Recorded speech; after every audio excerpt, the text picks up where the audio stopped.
Welcome to the Lady Up America podcast. I'm Diane Canada. I am so glad you're here. Ladies, we've got to work smarter. This is something that my whole career I've been passionate about. I've always been one of these people. It's like, how can we build a better mousetrap? How can we say that better? How can we do that better? It used to drive people crazy, especially people who used to work for me, like employees. It would be like, they just get their system down, you just get trained in their job, and then I'd be changing it up on them. Not because I wanted to make their lives hard, but just because I would have this epiphany on, oh, there's a more efficient way we could be doing this. And they just roll their eyes. They go, okay, all right. People just learn to roll with it. But this is just how I've always thought, like, we've always got to be improving on so many areas of our life, but certainly when we're talking about influencing people, and certainly when we're talking about our walk with God, as He continues to work in us and teach us things and show us things and then impart His wisdom on us, He kind of lets us in on the family secrets, then we see things differently. All of a sudden, we see patterns that we want to break because we realize that they don't serve us anymore.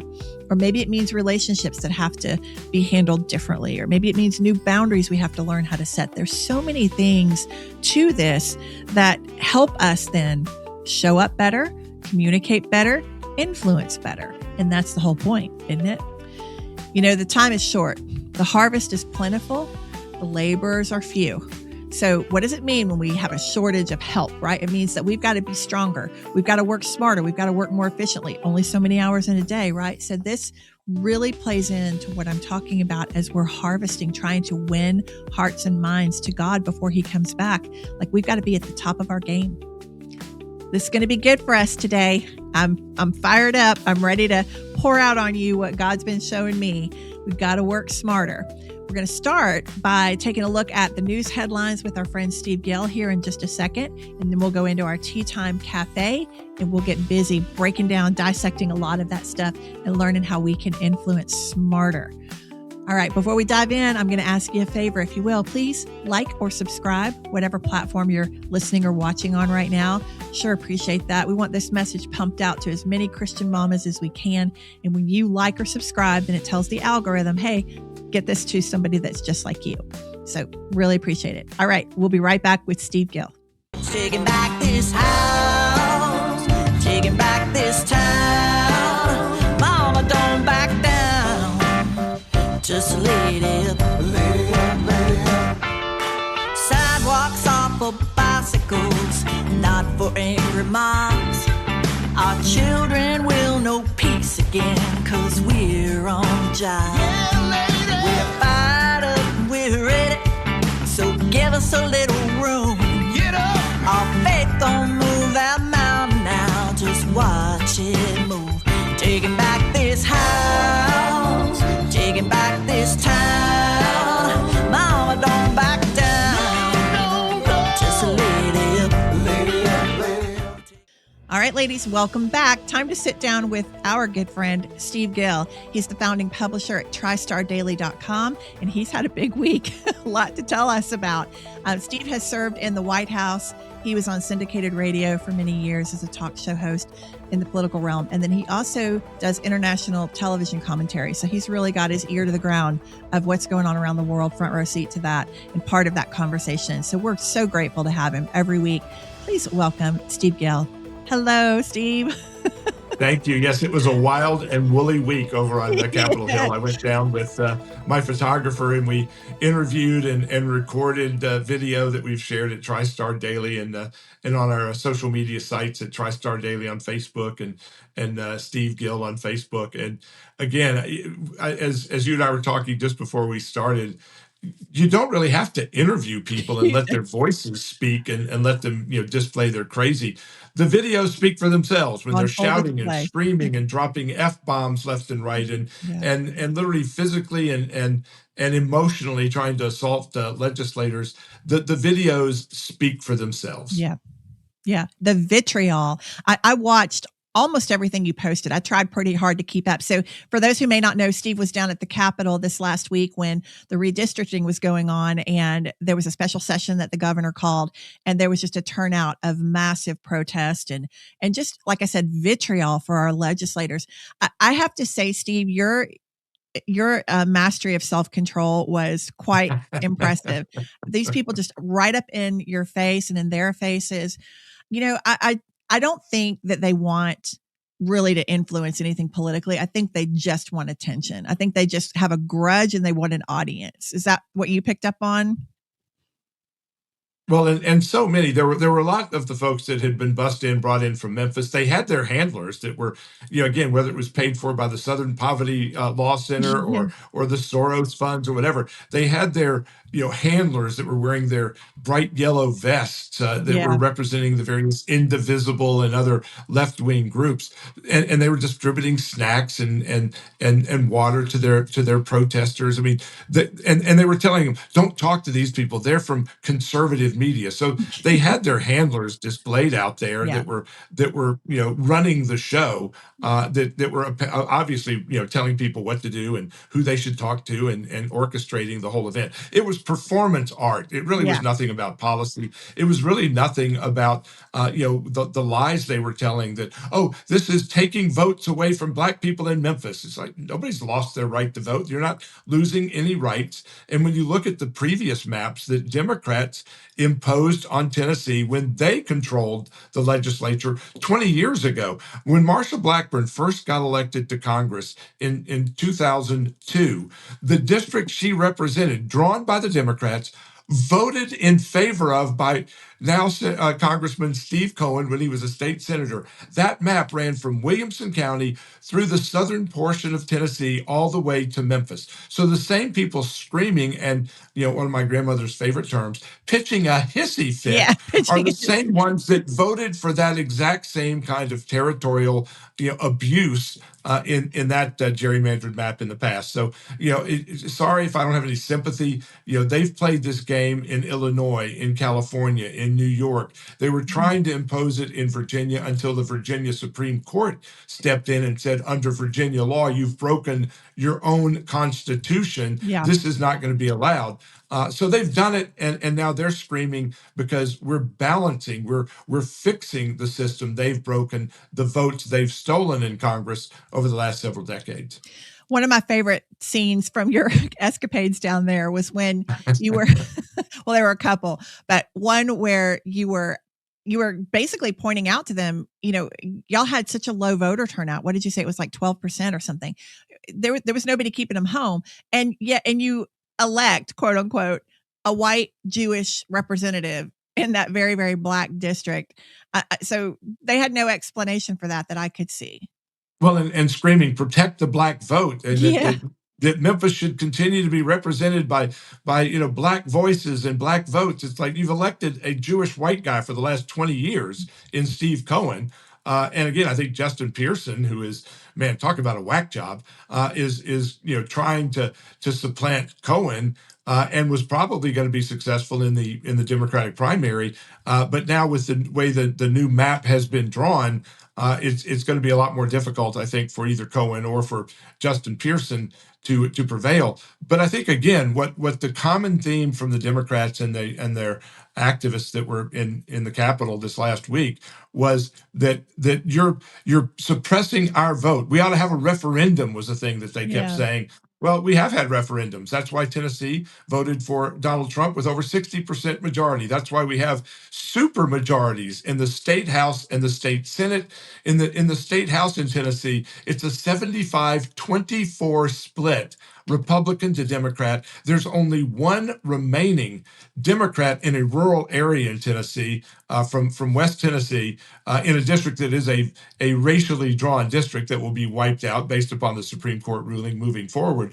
They have completely suppressed their party, oppressed their own party, diminished their own party to just simply being urban inner city Democrats rather than having any appeal to suburban or rural voters who just 2 decades ago, you had conservative Southern Democrats voting to elect conservative Southern Democrats to the state house and the state senate. That does not exist anymore as their party has moved further and further to the left, further and further, creating a racial divide of of their claims and exhibition of behavior that we saw in Nashville this last weekend, they have diminished their party. It's not because of gerrymandering. It's not because of Trump or white people. It's what they have done with their diminishing their own policies to appeal to such a narrow, slim base that has left them in super minorities in Tennessee. So we have had referendums, and time again, their policies, their views, their voices are rejected by the super majority of Tennessee voters. Wow.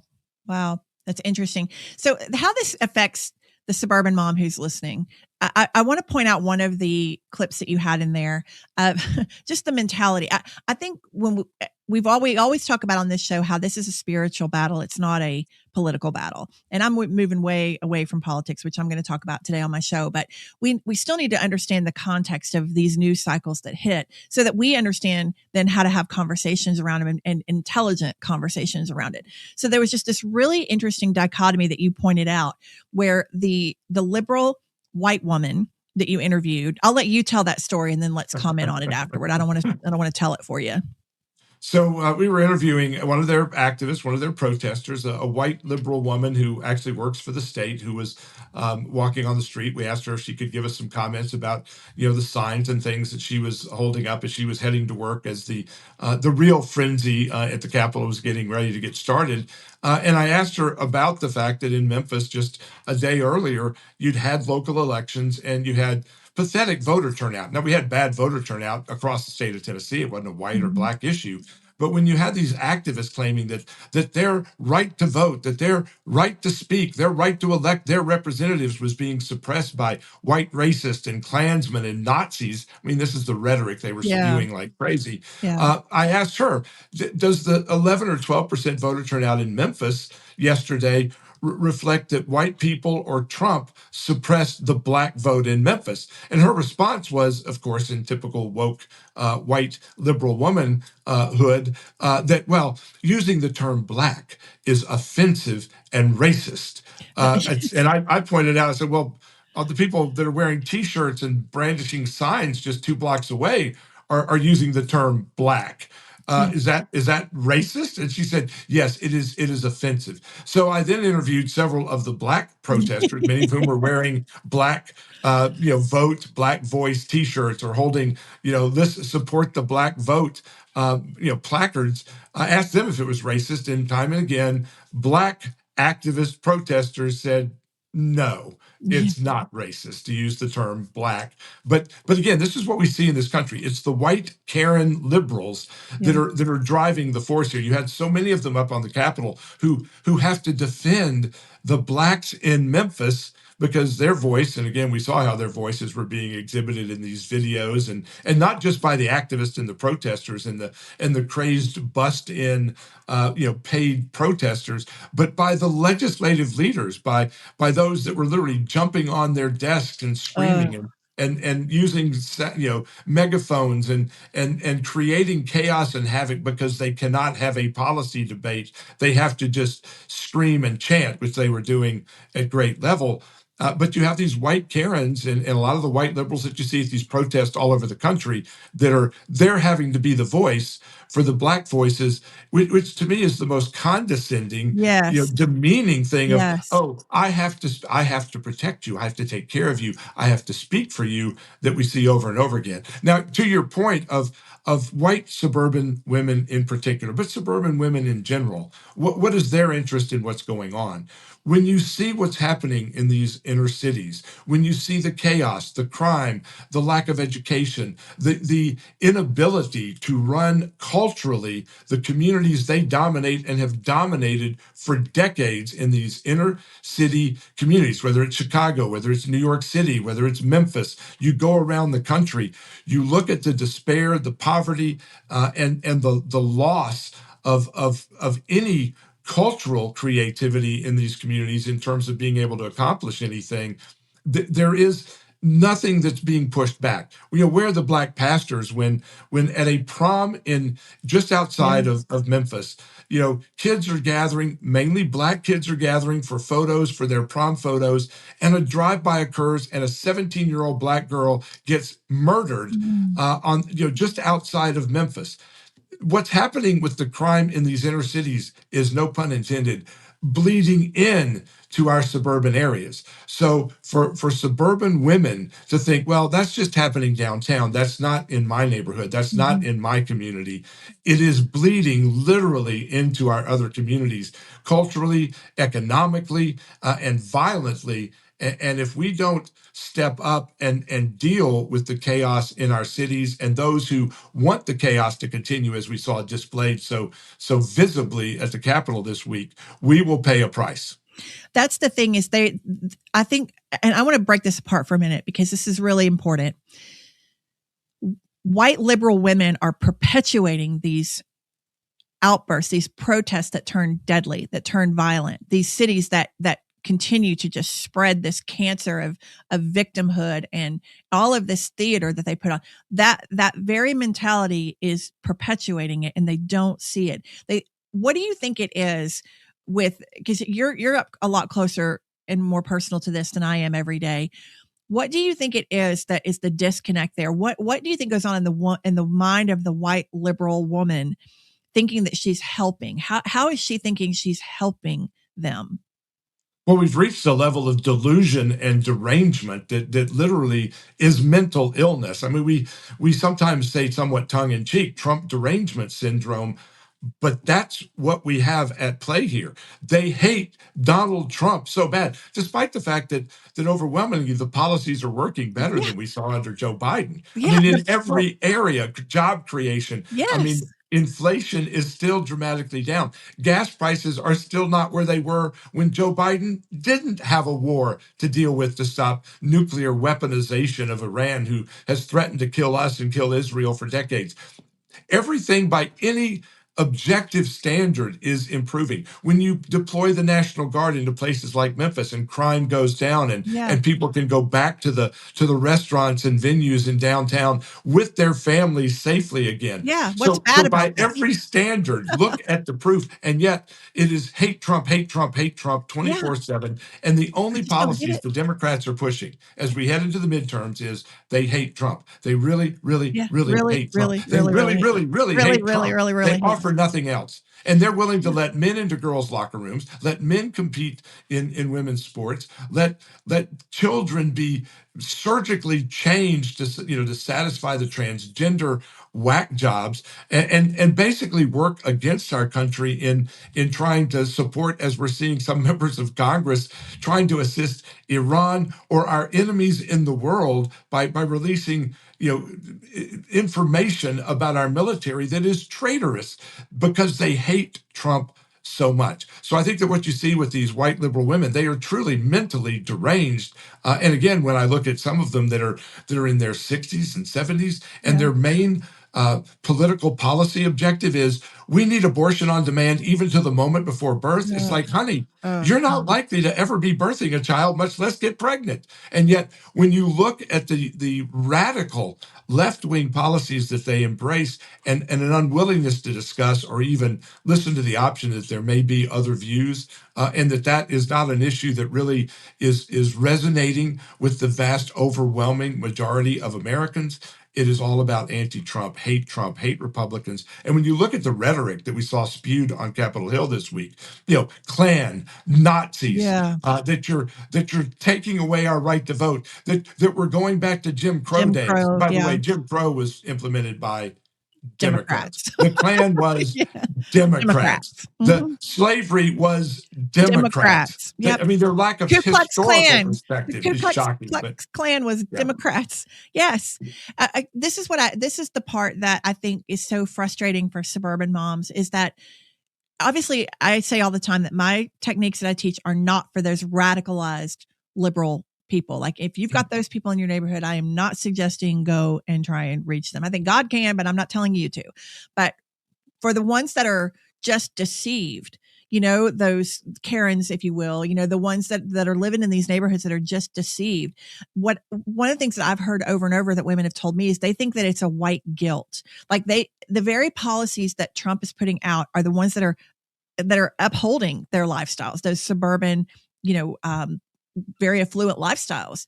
And yet the hatred for him and the vitriol for him, and then again perpetuating this narrative that is so dangerous. They just don't see the connection there, the disconnect there. So for women trying to reach those women that are just deceived, they've just bought into it. I think it's emotional. It's just working their emotions like a toy, and also that guilt of, well, I have so much. So I, again, like you said, condescendingly, I should support and help these poor people that just don't have anything. And that's the only sense I can make of it, Steve. Well, and when you see just recently the Southern Poverty Law Center funding racist groups that they created so that they would have something to object to. I mean, racism is now such a diminished aspect of our society that they have to literally pay and create it to have something to fight. Yes. And again, I think that the media has downplayed that to a great extent. Yeah, because I agree. it is the truth, and they don't want to expose it. And I don't know that the Southern Poverty Law Center was paying for the protesters up on Capitol Hill this week, but somebody was. Somebody was funding, the organization, the operations, the signs, all the pre-printed signs. Somebody's paying for that. And they certainly weren't putting their tagline on most of that. And their argument is, in the wake of what happened, is that this has energized and mobilized all the disparate groups where they would have different groups like Planned Parenthood promoting abortion. They would have the LGBTQ speaker promoting, transgenderism and sexual surgery on children. I mean, they had all their little groups that have nothing in common policy-wise other than they hate Trump and they want to be a part of an anti-something organization. So it's just whatever the protest is today, we'll just gather our different groups. It may not be about your issue today, but we're all just going to band together. And they think that somehow what they showed last week is going to mobilize and create more momentum here in Tennessee and in other southern states. I don't see it. I don't think they were winning votes in suburban Tennessee or rural Tennessee with what they displayed. And all people have to do is watch the videos and say, is that the public policy discussion, the debate, the issues that we really want to have in our state? Yeah, it's not about unifying. It is the spirit of division. It's the spirit of deception. Again, we're in the last days. God said this would ramp up, and man has it. The lawlessness, all of that. It's like if we read our Bibles, this makes a lot more sense. So I keep saying, ladies, that we just have to stop being so outraged. This should be like no shock to us. Even though it seems shocking to look at a lot of this stuff, by now we should just be going, yep, right on schedule, right on time, because that's the only way you can make any kind of sense of all of this. The loss of decorum, the lawlessness, just the hard, cold hearts toward each other. That's the only way that I can explain it, Steve. And then people who don't know God, people who don't know their value in Christ, that perpetual oppression, victimhood, making themselves their own God, all of these things. If you look at the trans and the abortion and all this stuff, it's just we know who our enemy is, and that's the one we've got to target. It's not these people. It's just the spirit that's driving this. And I think this, for the women listening, I think that's what we have to understand. We've got to separate. We've got to separate this out and look at this spiritually. Yes, it's going on in the news, but that's why we have to understand it through the biblical lens. Otherwise, it makes no sense at all. Well, let me underline again that we had a 17-year-old black girl killed while posing with her prom pictures and other God friends at a park in Haywood County, just outside of Memphis. Beautiful 17-year-old black girl with a great future. Where are the marches? Where's the denouncement? Where's the outrage? Again, where are the large gatherings, saying we have to do something? Where are the black pastors speaking and yelling and screaming as loud as they did in Nashville this week? Where is Steve Cohen? Where's Justin Pearson?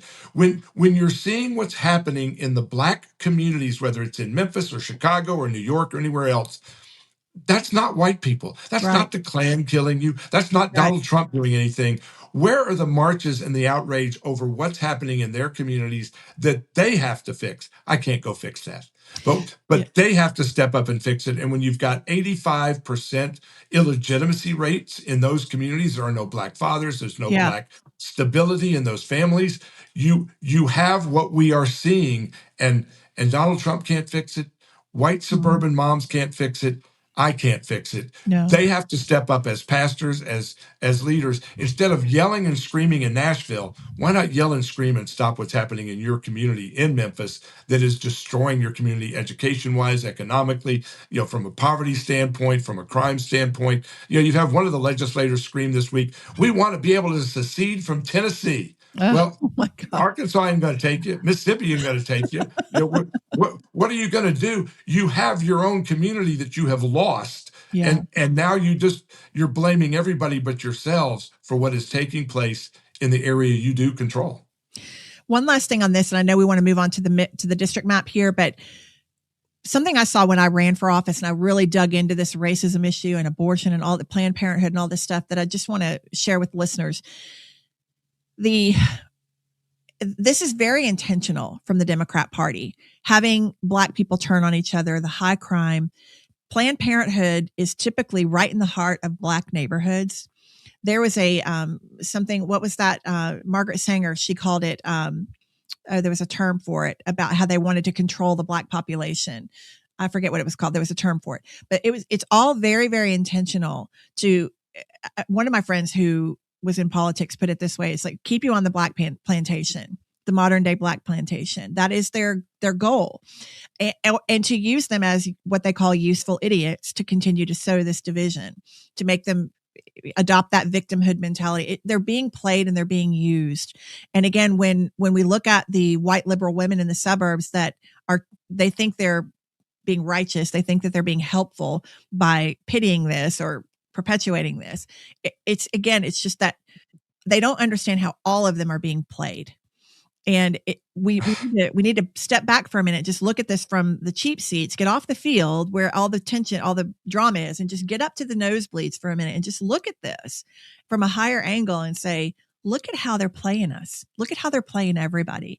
And Two things. One of the most outrageous moments in the protest downtown was when one of the representatives of Planned Parenthood stood up and was speaking at their pre-protest rally and put her hand over her heart and said, we have to listen to the hearts and the heartbeats of our community.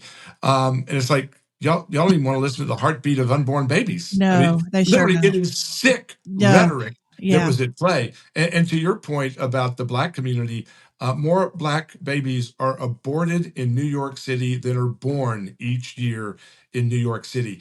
If the Klan was advocating the abortion of Black babies like the Black community and liberal white politicians do, it would be called genocide, because that's what it is. Yeah. But if whites were advocating it, maybe the Black community would do less of it. But because it is their community, it is their white liberal caretakers who are promoting abortion on demand, even to the moment of birth within the Black community.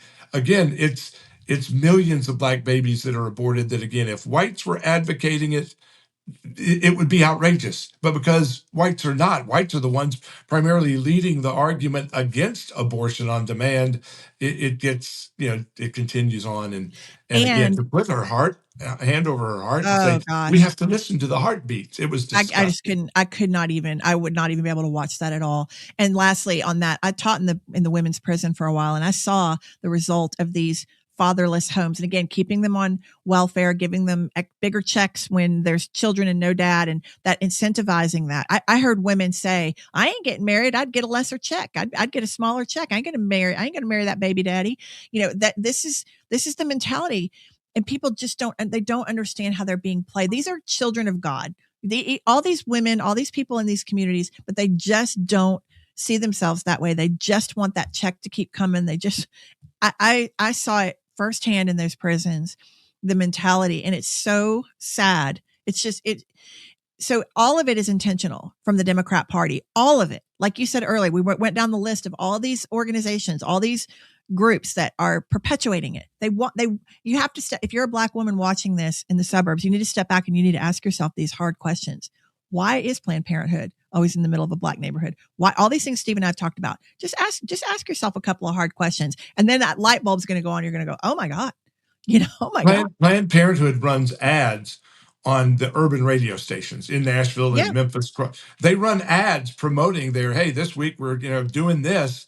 They don't do that on the rock stations, on the No, country stations, on no, the talk stations. So no. it is a targeted effort Yes. to kill Black babies and to, again, create this plantation that the Democratic Party has created since the Great Society. I mean, what a perverse incentive. If Oh, you're a 16-year-old girl living with your mama in government housing, and all you have to do to get your own place is get pregnant, in which yeah. case you're going to get a check, you're going to get your own place. The baby daddy doesn't have to contribute, so he can go sow his seed elsewhere. We have created Yeah. a system that is absolutely insane, Yeah. and yet it is a perverse system that continues year after year after year, with taxpayers funding it and those who are being victimized by it continuing to elect those who have perpetuated the system for decades. Yes. And you've got smart voices out there like Thomas Sowell, and you've got people like Carol Swain and Ben Carson and people like this who grew up in a lot of those poverty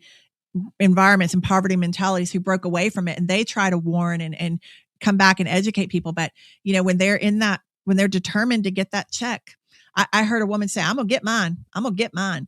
That mentality, that's generational. And it's very, very, I saw you had Harold Love on a couple of times. I sat down and had a hard conversation with him about this at one point. And he was trying to explain to me the generational lock on their mindset. And anyway, I know we could go on all day about this, but I just want women watching to understand that this is a very intentional effort and to not be played. Don't be one of their useful idiots buying into it. And the women in your suburb who are white liberal women who are buying into it, we need to help them see it. We need to help wake them up gently, slowly with my techniques, but we need to turn that dimmer up where that light can come on in their own minds and they can see how they are being played too. Everyone's just blind to it. Steve, before I let you go, can we talk real quick about what this means, what this map now means? I think we've got a couple people who've already jumped in the race. The ink's not even dry. So what's going on there? Real briefly, Tennessee was an 8-1 split of congressional delegations, 8 Republicans, 1 Democrat in Memphis, again, which, while it was not technically drawn as a Voting Rights Act minority district, that's what the intent was. And as you're listening to the arguments that were made at Capitol Hill all week, it was, you've got to keep this district black. Well, clearly then there's a racial motivation, whether it was drawn specifically as a Voting Rights Act district or not. We do have one in the state legislature, District 80, where Johnny Shaw in West Tennessee represents, an African American, that was specifically a Voting Rights Act designated minority district. And the Supreme Court opinion in Louisiana versus Calais will apply to those races as well, but that'll be down the road. There wasn't this kind of emergency attitude towards those like we have with the congressional districts. With the new maps, you've got a couple of things. One, Andy Ogles, current congressman in the 5th District, his new district runs from Murray and Williamson County up to the Kentucky border, across, then down the West Tennessee border on the Mississippi River down into Memphis. Justin Pearson and Steve Cohen are in that portion of the district. And Andy was looking at his previous district in the 5th District as about a +8 Republican district. It's now about a +12, maybe +14. So it's a much better district politically, but a much more difficult district geographically that Andy's going to have to work. On the southern border, you have the 9th District that is now an open seat. Does not include any longer Steve Cohen, the current Memphis congressman for the 9th. You've already got State Senator Brent Taylor has announced he's running. He came out immediately with the endorsement of Marsha Blackburn and Bill Haggerty and Glenn Jacobs, the mayor of Knox County. You've also got Brent, who's already thrown $1 million of his own money into the campaign. Other state senators and others across the state are endorsing him. He was slated to become the next Senate caucus chairman, Republican Senate caucus chairman in the state Senate, but he's seeking this congressional race instead.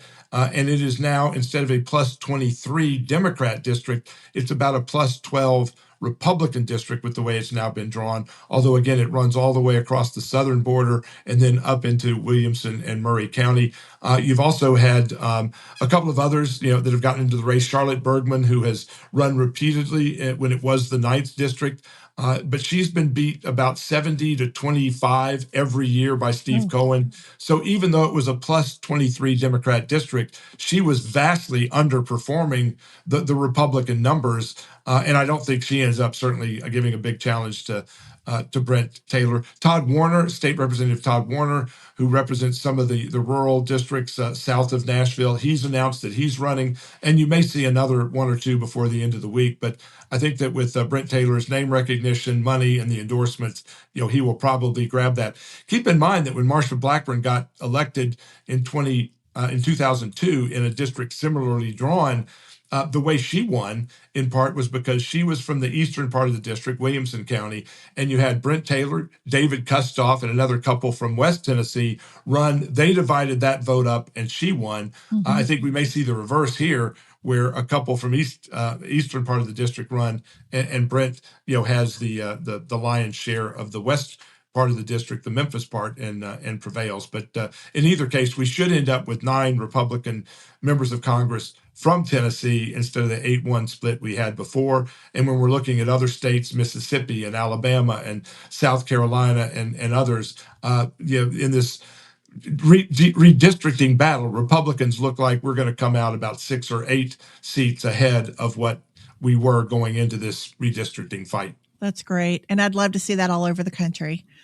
We can pick up those extra, where we don't have such a slim majority up there. Would be really nice to finish out Trump's agenda and get this country back in some kind of normalcy again. Would be really nice. Keep in mind that Republicans were cheated out of at least 8 or 10 congressional seats by the census. The census has acknowledged that they overcounted blue population states, undercounted red population states, and literally cost Republicans, 8, maybe 10 congressional seats. I don't know why, the Census Bureau wasn't forced to recalculate once they admitted their error. But in 2030, that'll be fixed with the huge flow of immigration, internal immigration, not illegal, from California and Illinois and New York and others into red states. You're going to see a loss of congressional seats and electoral votes in a lot of those blue states following the 2030 census. And if we don't count illegal aliens, Republicans could pick up another 15 or 20 seats. So if we can hold on till 30 with this election and then 2028, we should be able to be in a position that the Congress and the electoral vote process will make it very unsustainable for the Democrats in these blue states, liberal landmarks, to continue to dominate our country in a way that the vast majority of Americans reject. And I'd love to leave it on that hopeful note. I really would. But the thing that I just want to go on record of saying, if they're not going to be able to cheat their way, then what else are they going to pull to stay in power, to get back in power? So just always, it's always in the back of my mind after COVID. That's why it was so ironic to see him holding the signs at the Capitol this week. Don't let them cheat. It's like, wait a minute, y'all have been living by cheat.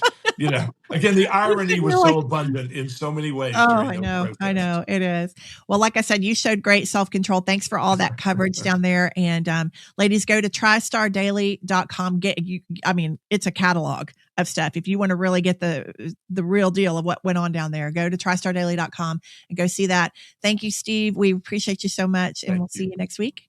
See you next week. All right.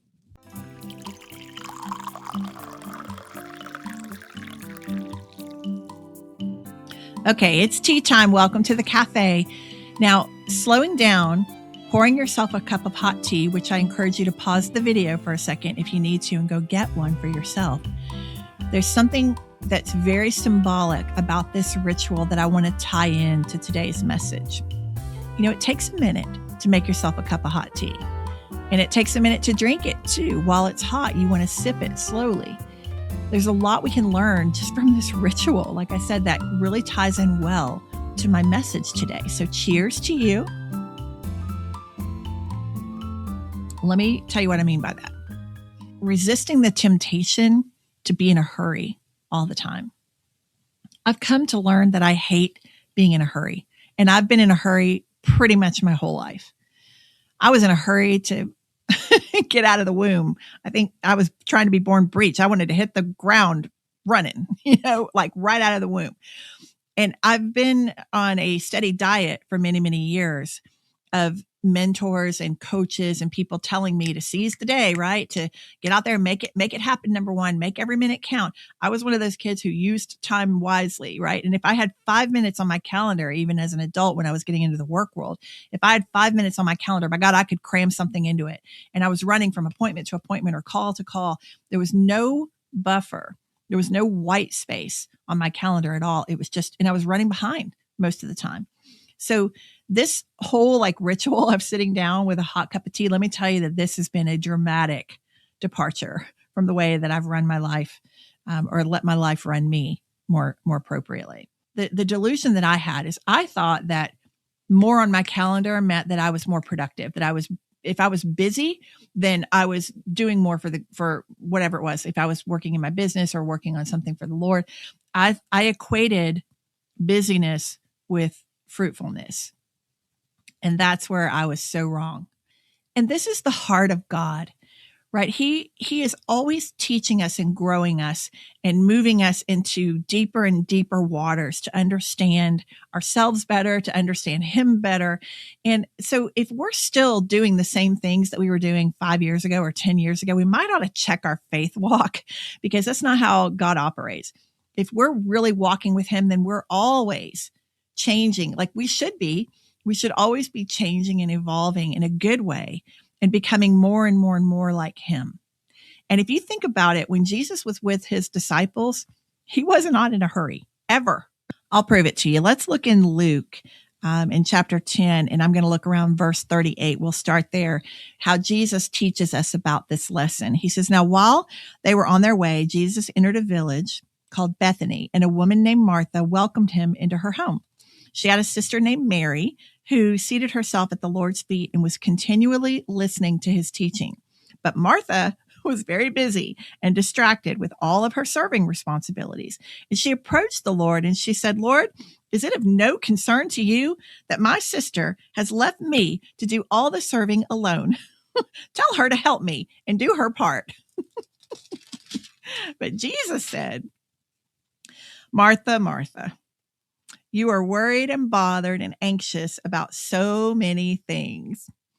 But only one thing is necessary for Mary, and she's chosen the good part, that which is to her advantage, which will not be taken away from her.'" So the moral of the story is that being busy and being fruitful are two totally different things. God can take the time that we think might be inconsequential, right? Or the time that we may be thinking that we're losing. And he can multiply that into something so profoundly important that our busyness could never do. Because when we're concentrating on what the priority is, on what's important to him, then he maximizes our time. And that slowing down and being intentional and being more concentrated on being more fruitful is just it's a sign of wisdom and maturity in Christ. When we can be still and come into his presence and not have to be doing. That's a sign of spiritual maturity. We understand that coming and sitting in his presence and letting him fill us up and give us that wisdom and giving us that clarity, giving us that intentional laser focus, as opposed to us just being pulled by the world all the time, that's so much smarter. So this all ties in because if we're working smarter and not harder, then we're going to be a whole lot more productive for the Lord in our faith walk, and certainly in these last days as we're trying to reach people. Like, we don't have a day to lose. We don't have a minute to lose on foolishness or on wasted time or any of that. But doing more is not how we avoid wasting time. It's being intentional. Okay. So when we look at this news, all the news headlines we just went over with Steve Yale, for instance, there's so much noise in that, right? So much noise. And our neighbors that think they're helping, right? They're deceived. And if we just come in with more noise and we're not coming from a peaceful place, an intentional place, then all we're doing is just throwing fuel on these already raging fires. So I say all the time that we have to be the ones who bring peace into the room. We bring that intention into like we are the safe and calm ones to be around. We're not going to add to that noise. In fact, we're allergic to that noise. We're bringing a sense of calm. Then that sets the whole tone for influential conversations. Like we're modeling the very thing that we're trying to accomplish. Does that make sense? So when we want to invite someone to tea and we want to actually get to know them and go through the steps that I teach you in my book and actually have impact, move the needle in their heart, it has to start with us working smarter and bringing that calm and that peace to that conversation. And then being so super careful about what we're allowing our own lives to get cluttered with so we're not sabotaging ourselves and not able to bring that peace into conversations. And I'm going to give you a personal story about this here in just a minute, but let me just give you one more scripture. I'm in Ephesians 5, and I'm going to start back here. At verse 6, because I think we need to set the context for this, especially when we're talking about a lot of the deception that's in these news headlines and a lot of these narratives that just add to the noise. Okay. So let me go back here to verse 6. Let no one deceive you with empty arguments that encourage you to sin. For because of these things, the wrath of God comes upon the sins of the disobedience. So do not participate or even associate with them in the rebelliousness of sin. For once you were darkness, but now you are light in the Lord. Walk as children of light. Live as those who are native born to the light. I love that. For the fruit, which is the effect, the result of the light, consists in all goodness and righteousness and truth. Think about that for a minute.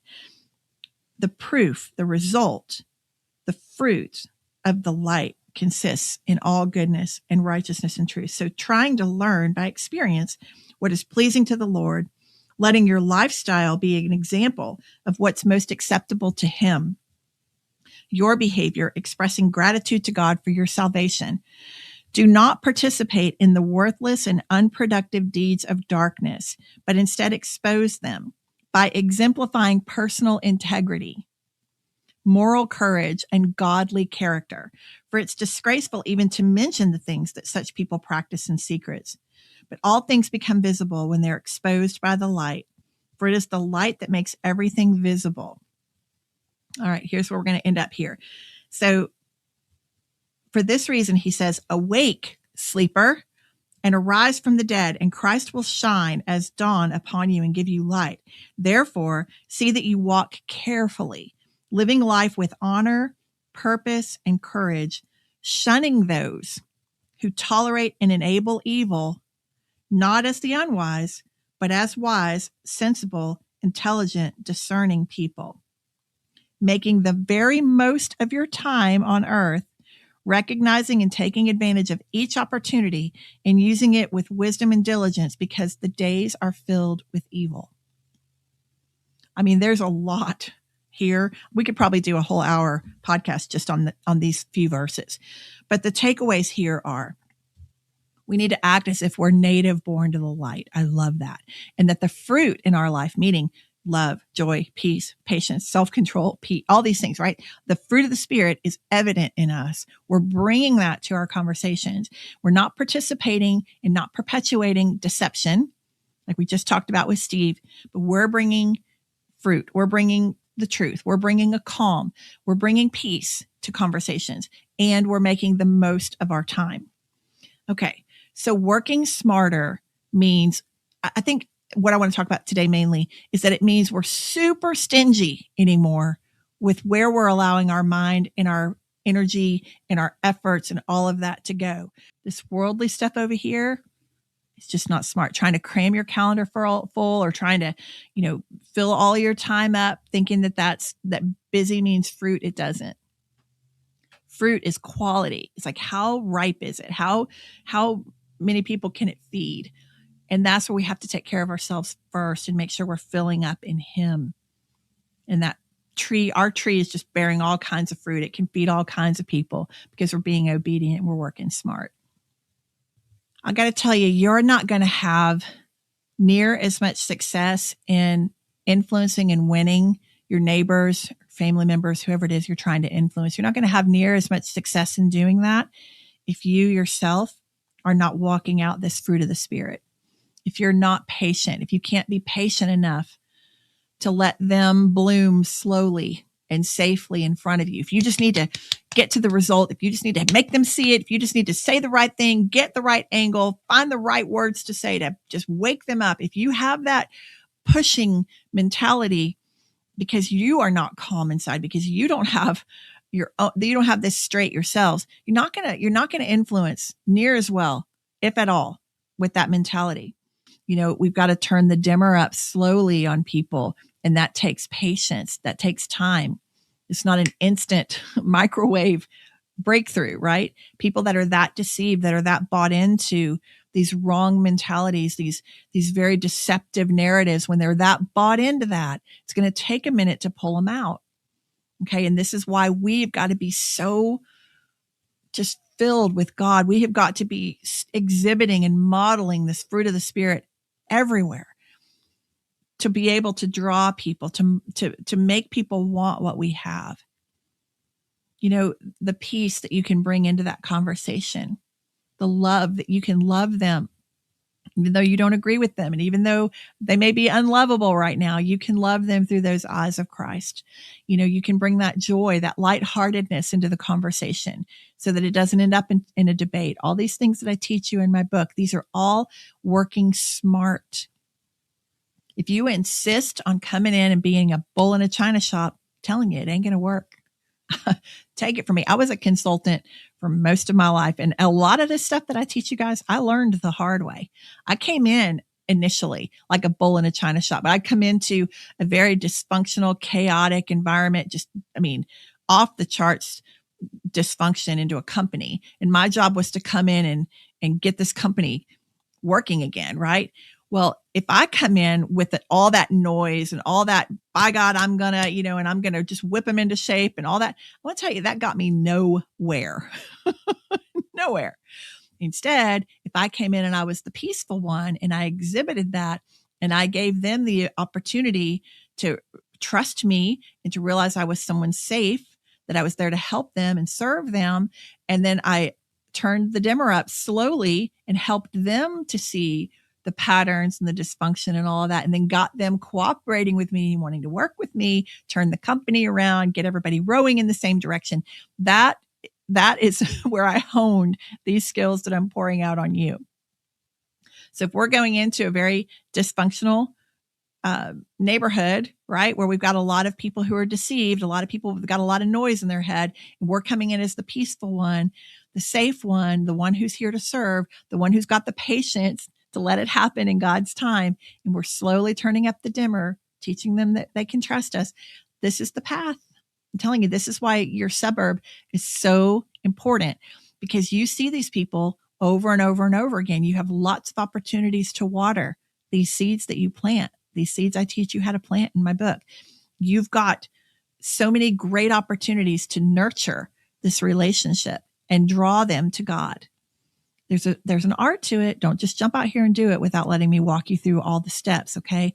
But working smarter starts with us being smarter about how we're spending our time, how we're spending our energy, and how we're opening up space for God, for his wisdom to lead us and guide us, not just filling our calendars up with whatever we think is going to make us feel good or feel important.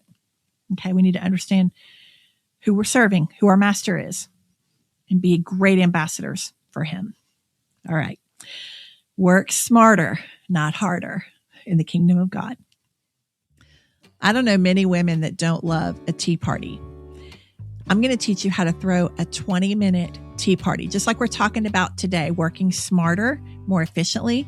I want you to throw a 20-minute tea party and invite that neighbor that God keeps putting on your heart, the one that doesn't know Jesus, the one that's lost.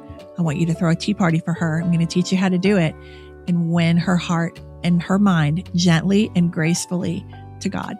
The time is short, like I keep saying. We are in the last days. We don't know when the rapture is happening, but we know we're in the season. We're deep, deep, deep in the season.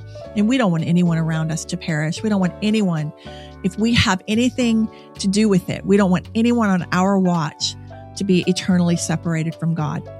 My new book is like our field mission guide for how to throw that 20-minute tea party, how to reach that lost soul, and how to do it from a place of intelligence. Like, in other words, you are mentally and emotionally prepared to have this tea party, and it's not going to end you up in a debate. It's not going to end you up in some backed into some uncomfortable corner. Like, I've got you. Okay. We walk through a safe way to do this. It's going to be 20 minutes. We're going to have a very hard stop at that 20 minutes. And I promise you're going to love it. Go get my new book, Lady Up in These Last Days. Start a kettle, not a fight. Let me show you how to do it. So how you feeling? Are you walking away today with some new nuggets? I hope so. Let me know in the comments what you took away today. What stuck with you most? What are you going to put into play right away that's going to help you to be a better and smarter influencer? Can't wait to read that.